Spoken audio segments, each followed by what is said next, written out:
সন্ধ্যাবেলা এক কাপ গরম চায়ের সাথে বেশ কিছু সলিড টেক নিউজ ছাড়া না ঠিক সন্ধ্যাটা জমে না। আর আমাদের মতো গুরুত্বপূর্ণ টেক আপডেট সবার আগে আপনার কাছে কেউ পৌঁছে দিতে পারবে না। আপনারা খেয়াল রাখবেন, তাহলেই বাকিটা বুঝতে পারবেন। যাই হোক, প্রথমেই একটা খারাপ খবর দিয়ে দিই। সনি স্মার্টফোন এখনো পর্যন্ত আমি মাঝে মাঝে কমেন্ট পাই যে দাদা সনি কি কোনো স্মার্টফোন লঞ্চ করবে। অবশেষে অফিসিয়ালি মোটামুটি কনফার্ম হয়ে গেছে সনি চাইনিজ মার্কেটে আর কোনো রকম স্মার্টফোন লঞ্চ করবে না। আর আমাদের দেশগুলোতে তো মোটামুটি সনি অফিসিয়ালি কোনো স্মার্টফোনই লঞ্চ করে না। তবে হ্যাঁ, সনি স্মার্টফোন লাভার যারা আছেন তারা কিন্তু একটু হলেও মন খারাপ এবার করবেন। প্রথমে আমরা এলজিকে দেখলাম, তারপর এইচটিসি কোম্পানি একদম মুছে গেল, এবার সনিরও পালা চলছে। যাই হোক, চাইনিজ স্মার্টফোন কোম্পানিগুলোর দাম এত অ্যাগ্রেসিভ থাকছে যে এই ধরনের যে কোম্পানিগুলো রয়েছে নোকিয়া, সেই ধরনের কোম্পানিগুলো এই স্পেসিফিকেশন দিয়ে ঠিক এঁটে উঠতে পারলো না। তাই জন্য সনির খবরও চিরতরে হয়ে গেল। যাই হোক, আমরাও যাতে এই ধরনের চিরতরে মুছে না যাই তার জন্য একটু সাপোর্ট তো দরকার, একটু লাইক সাবস্ক্রাইব এগুলোই তো আমাদের চাওয়া, ফ্রিতে এইগুলোই করে দিতে হবে। তাহলে চলুন 1,500 লাইকের টার্গেট দিয়ে পরবর্তী যে টেক আপডেটগুলো আছে দেখে নিই। যাই হোক, এই ফাঁকে গুরুত্বপূর্ণ খবরটা দিয়ে দিই। আপনি যদি গুগল ক্রোম ইউজ করেন, যে কোনো ডিভাইসে হতে পারে, সেটা ডেস্কটপ হতে পারে, ল্যাপটপ হতে পারে, আপনার স্মার্টফোনটা হতে পারে, আগে গিয়ে আপডেট করে নিন। কারণ সরকারি তরফে আবার একটা ওয়ার্নিং মেসেজ এসছে যে গুগল ক্রোমে নাকি ভালনারেবিলিটি ইস্যু দেখা গেছে, অর্থাৎ হ্যাকাররা সহজেই আপনার ডেটা ফেটা চুরি করতে পারে। আপডেট করে নেবেন, সেফ থাকবে। আমরা এখন লেটেস্ট যে অ্যান্ড্রয়েড সিস্টেমটা পাচ্ছি সেটা হচ্ছে অ্যান্ড্রয়েড 14, কিন্তু অ্যান্ড্রয়েড 15 আসতেও আর বেশি দেরি নেই। কিন্তু অ্যান্ড্রয়েড 15-এ কি কি ফিচার থাকবে সেটা নিয়ে অলরেডি ডিসকাস শুরু হয়ে গেছে, এমনকি দু একটা ফিচার সামনে চলেছে। প্রথমত, স্যাটেলাইট বেসড একটা টেক্সটিং ফিচার আসতে চলেছে, অর্থাৎ যে সমস্ত দামি ফোনগুলো অ্যান্ড্রয়েড 15 চলবে হয়তো সেই ফোনগুলোর ক্ষেত্রে স্যাটেলাইটের দ্বারা আপনি ইম্পর্টেন্ট মেসেজ বা যেগুলো SOS মেসেজ বলা হয় সেইগুলো পাঠাতে পারবেন। হয়তো নর্মাল ফোনগুলো বা বাজেট ফোনগুলো এটা সাপোর্ট করবে না, কিন্তু অ্যান্ড্রয়েড 15-এর সাথে আরও কয়েকটা ফিচার আসবে। সেটা হচ্ছে আপনি এখন চাইলেই অ্যাপ্লিকেশন যেগুলো ইউজ করছেন না সেগুলো আনইনস্টল করতে হবে না, সেটাকে আর্কাইভ করে রাখতে পারবেন।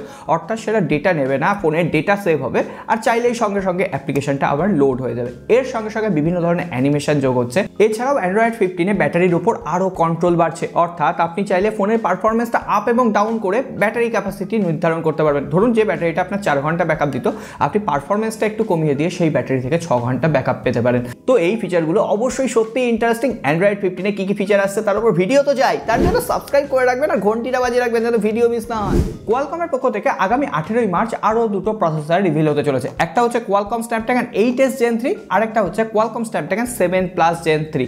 7+ Gen 3 যেটা, সেটা একটা মিড বাজেট সেন্ট্রিক স্মার্টফোনের আমরা ইউজ হতে দেখবো, ওই 25 থেকে 30,000 রুপি।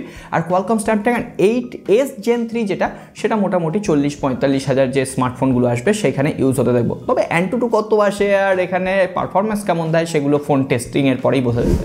ইনফিনিক্সের তরফ থেকে মিড বাজেটে দুটো সেরা স্মার্টফোন আসতে চলেছে, ইনফিনিক্স নোট 40 Pro Plus আর ইনফিনিক্স নোট 40 Pro। প্রথমত নোট 40 Pro Plus, এখানে কি প্রসেসর থাকবে আমি জানি না, 5G ডিভাইস অবশ্যই হবে, আর সেখানে 100 ওয়াটের চার্জার থাকবে। ইনফিনিক্স তো 100 ওয়াট দিচ্ছে, এটা শুনলেই অবাক লাগে। এছাড়াও ইনফিনিক্স নোট 40 Pro যে ফোনটা, সেটা কার্ভ ডিসপ্লে রয়েছে, মানে মোটামুটি যেটা এনলিস্টেড হয়েছে সেখানে যে ছবিটা দেখা যাচ্ছে সেটা দেখে বললাম। এর সঙ্গে সঙ্গে সেখানে 70 ওয়াটের চার্জার থাকবে এবং ওভারঅল দুটোই 5G চিপসেট হবে। আর মিডিয়াটেকের ডায়মেনসিটি 8 সিরিজের কোনো চিপসেট থাকতে পারে, আর সেটা এই মাসের শেষের দিকেই হয়তো আমাদের মার্কেটে চলে আসবে। গত কয়েকদিন আগে টেক নিউজে OnePlus-এর একটা আপকামিং স্মার্টফোনের ছবি আপনাদের সাথে শেয়ার করেছিলাম, মনে আছে তো? হ্যাঁ, অবশেষে শোনা যাচ্ছে ওটা OnePlus Nord 4 হবে না, ওটা OnePlus Nord CE 4 হবে, যেটা 1 এপ্রিল ইন্ডিয়ান মার্কেটে লঞ্চ করতে চলেছে। অবভিয়াসলি সেটা আনঅফিসিয়ালি পরে বাংলাদেশেও পাওয়া যাবে। সেখানে কোয়ালকম স্ন্যাপড্রাগন 7 Gen 3 চিপসেট থাকছে। মোটামুটি 25 থেকে 30,000 রুপিতে ওই স্মার্টফোনটা OnePlus-এর পক্ষ থেকে লঞ্চ করতে চলেছে। আর ফোনটা কেমন দেখতে হবে, অফিসিয়াল লুক আজকে সামনে চলে এসেছে। একদম অ্যাজ ইউজুয়াল OnePlus-এর ফোনের মতোই দেখতে লাগছে, দেখতে সুন্দর লাগছে, কালার ভ্যারিয়েন্ট। এছাড়াও সেখানে 5000 mAh ব্যাটারি, ওএলইডি ডিসপ্লে, 120 হার্টজের রিফ্রেশ রেট থাকবে। তো দেখা যাক, OnePlus-এর ডিসপ্লে গ্রিন লাইন ইস্যু নিয়ে অলরেডি যা ক্যাচাল চলছে তাতে কতজন OnePlus-কে ভরসা করতে পারবেন জানাবেন। পোকোর তরফ থেকে আরও একটা অ্যাগ্রেসিভ ডিভাইস পোকো X6 নিয়েও আগামী 13 মার্চ লঞ্চ করতে চলেছে। ডিসপ্লে বেজেল এবং চিন যেটা সামনে এসছে সেটা যথেষ্ট অ্যাগ্রেসিভ। এই প্রাইস পয়েন্টে সব থেকে সেরা ডিসপ্লে বলা যেতে পারে, অন্তত বেজেল এবং চিনের তুলনায়। স্যামসাং যা পাঁচিলের মতো এখন বেজেল দিচ্ছে, যাই হোক ওই কথায় পরে আসছি। এছাড়াও সেখানে একটা মিডিয়াটেকের প্রসেসর রয়েছে, 120 হার্টজের ওএলইডি ডিসপ্লে রয়েছে। মোটামুটি ওভারঅল বেশ অ্যাগ্রেসিভ প্রাইস পয়েন্টে ফোনটা আসার কথা। ফোনটা যদি 12 থেকে 14,000 রুপিতে চলে আসে না, তাহলে এই ফোনটাও মার্কেট কিল করতে পারে যদি পোকোকে ভরসা করা যায়। অবশেষে লঞ্চ হয়ে গেল স্যামসাং গ্যালাক্সি A35 এবং A55। আমি স্পেসিফিকেশন বেশি বলবো না, কারণ স্পেসিফিকেশন আপনারা এখান থেকে পড়ে নিতে পারবেন, একটু পজ করে নিতে হবে।